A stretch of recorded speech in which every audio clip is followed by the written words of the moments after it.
Hello everyone, welcome to Sanmarga classes. ಕ್ಷೇತ್ರಗಣಿತ ಅಧ್ಯಾಯದ 19ನೇ ಪ್ರಶ್ನೆಯನ್ನ ಗಮನಿಸಿ.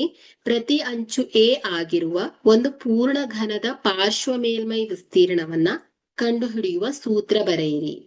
ಸೊ ಒಂದು ಘನವು 6 ಸಮನಾದ ಚೌಕಾಕಾರದ ಮುಖಗಳನ್ನ ಹೊಂದಿರತ್ತೆ. ಸೊ ಇಲ್ಲಿ ಪಾರ್ಶ್ವ ಮೇಲ್ಮೈ ವಿಸ್ತೀರ್ಣ ಅಂದ್ರೆ ಏನ್ ಹೇಳಿ, ಮೇಲಿನ ಮತ್ತು ಕೆಳಗಿನ ಮುಖಗಳನ್ನ ಹೊರತುಪಡಿಸಿ ಉಳಿದ 4 ಪಾರ್ಶ್ವ ಮುಖಗಳ ವಿಸ್ತೀರ್ಣವನ್ನ ಹೇಳುತ್ತೆ.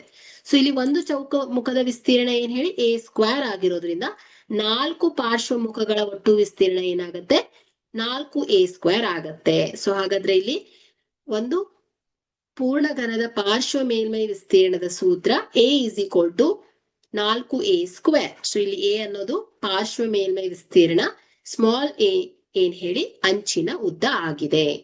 Thank you.